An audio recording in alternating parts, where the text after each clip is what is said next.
আলাইকুম। শম্পার সংসারে আমি শম্পা সবাইকে আরও একবার স্বাগত জানাই। যে যেখান থেকে আমার ভিডিওটা দেখছেন আশা করছি আল্লাহর রহমতে সবাই ভালো এবং সুস্থ আছেন। আলহামদুলিল্লাহ আমিও আমার পরিবার নিয়ে ভালো আছি।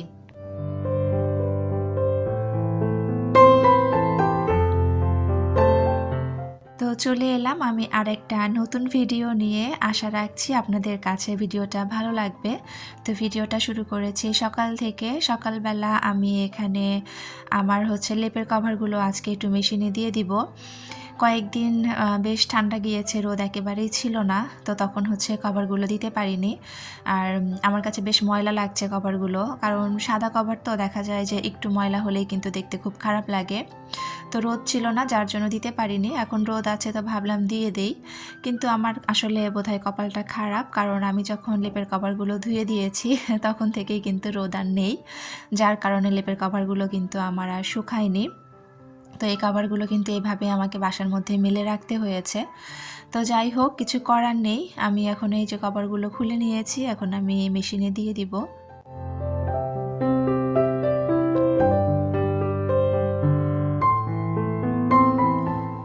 তো মেশিনে কভারগুলো দেওয়ার পরে আমি আস্তে আস্তে করে কিন্তু আমার সংসারের কাজগুলো গুছিয়ে নিব।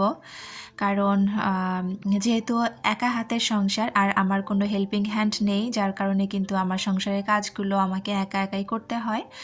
তো আমার তার মধ্যে আমার যেহেতু ছোট বাচ্চা আছে, তো আমার কিন্তু সুযোগ সুবিধা বুঝে বুঝে কাজ করতে হয়। যদিও আলহামদুলিল্লাহ আমার মেয়েরা যখন বাসায় থাকে ওরা অনেকটা হেল্প করে দেয় আমাকে। তো যাই হোক, এইদিকে আমি কাপড়গুলো দিয়ে এসে এখানে বিছানাটা একটু গুছিয়ে নিচ্ছিলাম। আর অফ ক্যামেরায় কিন্তু আমি আমার অন্যান্য রুমগুলো সুন্দরভাবে গুছিয়ে নিয়েছি।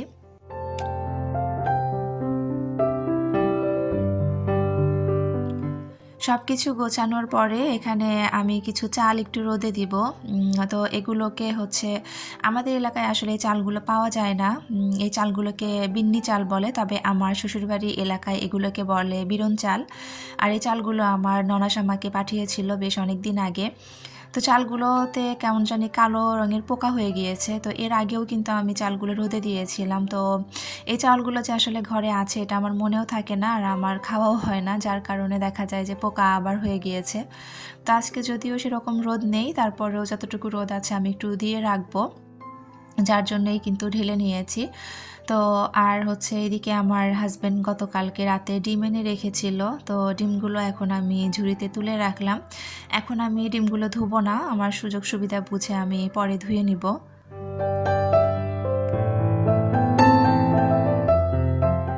সকালবেলা অফ ক্যামেরায় আমি এখানে ভাত ভাজি করে রেখেছিলাম। তো দেখা যায় যে ফ্রিজে যদি কিছু ভাত জমে যায়, তো এই ভাত কিন্তু পরে ভাতের সাথে মিশিয়ে খেতে খুব একটা ভালো লাগে না, যার কারণে এরকম ভাজি করে দিলে কিন্তু বাচ্চারা খায়ও মোটামুটি ভালোই।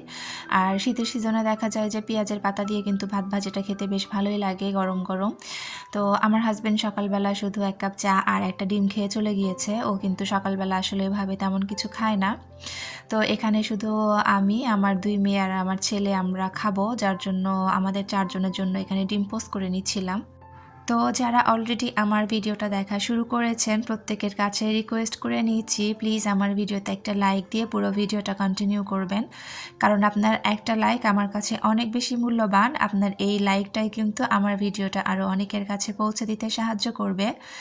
আর আমার ভিডিওর কোনো অংশ, আমার কথা বা কাজ কোনো কিছুই যদি আপনাদের কাছে ভালো লেগে থাকে, আর আপনারা যদি এরকম লাইফস্টাইল ব্লগ দেখতে পছন্দ করে থাকেন, তাহলে আমার চ্যানেলটিকে সাবস্ক্রাইব করে পাশে থাকা বেল অপশনটি প্রেস করে রাখতে পারেন, যাতে করে আমি ভিডিও ছাড়ার সাথে সাথে নোটিফিকেশন আপনার কাছে চলে যায় আর আপনি আপনার মূল্যবান সময় বের করে আমার ভিডিওটা দেখে নিতে পারেন। আর যারা অলরেডি কাজটা করে দিয়েছেন তাদেরকে অসংখ্য ধন্যবাদ। আমার কথা বা কাজের মধ্যে কোনো ভুল ত্রুটি হয়ে থাকলে প্লিজ একটু ক্ষমা সুন্দর দৃষ্টিতে দেখবেন। তো এদিকে আমি অফ ক্যামেরায় কিন্তু খাওয়া দাওয়া করে থালা বাসন ধুয়ে নিয়েছি, আর এখন আমি সবজি কাটতে বসেছি। আমি নর্মালি রাতের বেলায় সব কিছু গুছিয়ে রাখি, রাতের বেলায় সব সবজি কেটে রাখি, তবে ইদানিং ঠান্ডা হওয়ার কারণে রাতের বেলা আমি ওইভাবে কোনো কাজ করছি না, কারণ কয়দিন আগে আমার প্রচুর পরিমাণে ঠান্ডা লেগেছিল, যার কারণে কিন্তু আমি দিনের কাজ এখন দিনেই করছি। দেখা যাচ্ছে যে, আর তাছাড়া একটা বড় কারণ যে শীতের সবজিটা আসলে মনে হয় একদম ফ্রেশ টাটকা টাটকা কেটে তারপরে রান্না করার মজাটা অন্যরকম, যার জন্য কিন্তু আমি রাতের বেলা আর এগুলো করে রাখছি না। আজকে আমি একটু এগুলো গুছিয়ে রেখে আমি যাব হচ্ছে আমার আপার বাসায়, আমার বড় বোনের বাসায় আর কি। তো আমার বড় বোনের বাসা কিন্তু আমার বাসার কাছাকাছি, 4-5টা বাসার আকপিচ আর কি আমাদের বাসা। তো ওখানে একটা কাজ আছে, তো সেই কাজের জন্য একটু আপার ওখানে যাব। তো ভাবলাম যে কাটা বাছা সব কিছু করে যাই, কারণ দেখা যাবে হয়তো ওখান থেকে আসতে দেরিও হতে পারে। তো এসে যাতে ঝটপট করে রান্না করে নিতে পারি। আর আমার ছেলেকে আমি সাথে নিব না, যার কারণে হচ্ছে আমি সব কিছু রেডি করে যাচ্ছি। আর আমার ফ্রিজে কিছু তরকারি আছে, যার কারণে আজকে আমি শুধুই একটা তরকারি রান্না করব। আমি এখানে সিম আলু দিয়ে ট্যাংরা মাছ রান্না করব আর কি। তো সেটাই কেটে রেডি করে রাখছিলাম।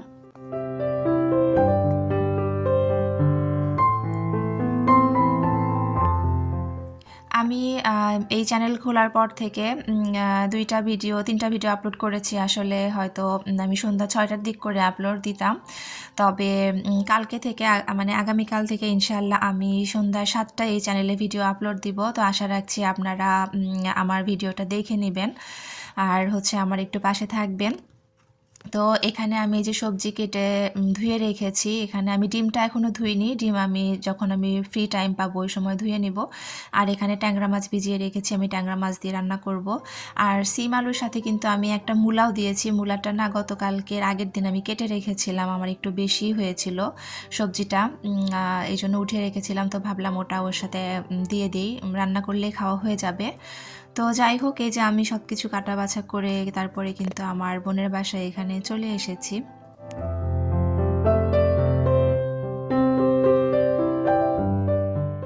তো বোনের বাসায় এসে আমরা একটু গল্পগুজব করছিলাম, এখানে একটু কফি খাচ্ছিলাম। আর হচ্ছে ওই পাশে সোফায় যে বসে আছে ওটা হচ্ছে আমার ভাগ্নি জামাই হয়।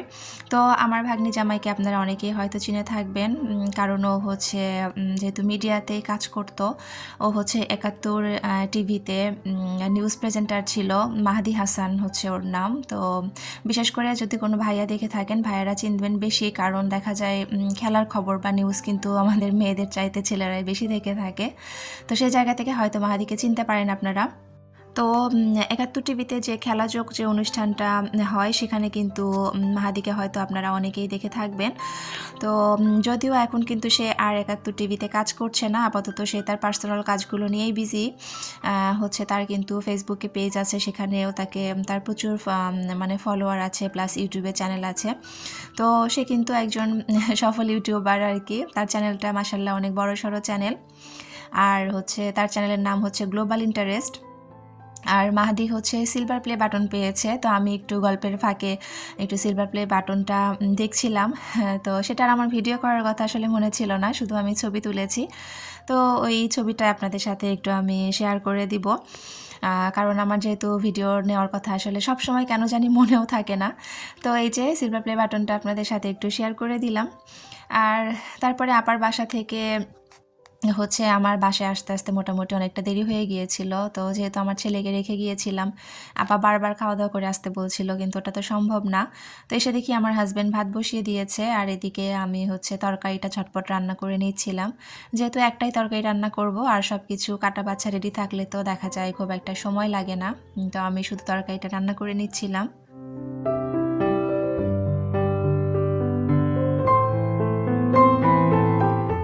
সিলভার প্লে বাটনটা হাতে নিয়ে কেন জানি খুব বেশি ভালো লাগছিল, কারণ প্রত্যেকটা যারা আমরা ইউটিউবে কাজ করি আমাদের কিন্তু একটা স্বপ্ন থাকে যে একটা সিলভার প্লে বাটন কবে পাবো। যদিও আমরা কেবল জার্নিটা শুরু করেছি, আমরা যারা একবারই নতুন আছি তো কেবল শুরু করেছি, এখনও তো অনেকটা পথ বাকি আছে। তারপরেও যেহেতু এটা একটা লক্ষ্যের মতো, যদি আমি একটা লক্ষ্য নির্ধারণ করি তাহলেই তো আমি দৌড়াতে পারবো।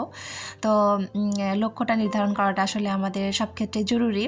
তো আমরা যারা ইউটিউবে কাজ করছি তাদের কিন্তু আসলে একটা লক্ষ্যই বলতে পারেন যে একটা প্লে বাটন পাওয়া। তো যাই হোক, সেটা অনেক পরের ব্যাপার। দোয়া রাখবেন আমার জন্য, আর আপনারা একটু প্লিজ আমার পাশে থাকবেন, তাহলে হয়তো বা কোনো একদিন হয়তো সেই লক্ষ্যটাতে পৌঁছাতে পারবো ইনশাআল্লাহ। তো আমার ভিডিওগুলো আসলে আপনাদের কেমন লাগছে যদি আমাকে একটু কমেন্ট করে জানান, তাহলে আমার ভালো লাগবে, কারণ আপনাদের কমেন্ট করতে কিন্তু আমার অসম্ভব ভালো লাগে। আপনাদের ছোট্ট একটা কমেন্ট, আপনাদের লাইক কিন্তু আমাকে পরবর্তী একটা ভিডিও বানানোর জন্য অনেকটা উৎসাহ বাড়িয়ে দেয়। আমার কাছে খুব ভালো লাগে কমেন্টগুলো পড়তে, আর আমি কিন্তু যথাসাধ্য চেষ্টা করি কমেন্টগুলো রিপ্লাই দেওয়ার জন্য।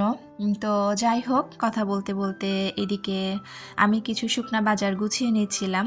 আমার হাজব্যান্ড হচ্ছে সন্ধ্যার পরে এসে এই শুকনা বাজারগুলো আমাকে দিয়ে গিয়েছিল।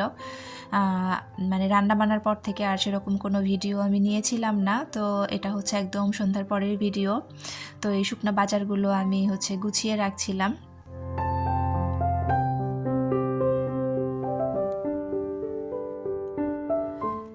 আমরা অনেকেই আছি যারা একেবারেই কোনো কিছু না জেনে বুঝেই হুট করে একটা চ্যানেল খুলে ফেলি, কিন্তু একটা চ্যানেল খোলার পরে যে আসলে কতগুলো কাজ থাকে বা অনেক কিছুই জানার বোঝার থাকে, সেই জিনিসগুলো কিন্তু অনেকে আমরা না জেনে বুঝেই খুলে ফেলি, পরে কিন্তু অনেকটা হিমশিম খেতে হয় আমাদের। যার কারণে একটু কিছুটা নলেজ তো রাখতেই হয়। তো যার কারণে মানে আমি হচ্ছে আপার বাসায় গিয়েছিলাম মূলত জাস্ট একটু মাহাদির সাথে এই ব্যাপারগুলো নিয়ে একটু কথা বলার জন্য, যেহেতু ওর অভিজ্ঞতাটা বেশি আছে, ও অনেক দিন থেকে এই লাইনে কাজ করছে। তো যার কারণে ভাবলাম যে ওর সাথে একটু কিছু কথা শেয়ার করি, তো এই ব্যাপার নিয়ে একটু গল্পগুজব করে এসেছি আর কি। তো যাই হোক, এদিকে আপনাদের সাথে কথা বলতে বলতে কিন্তু আমি গ্রসারি সব বাজার কিন্তু গুছিয়ে নিয়েছি।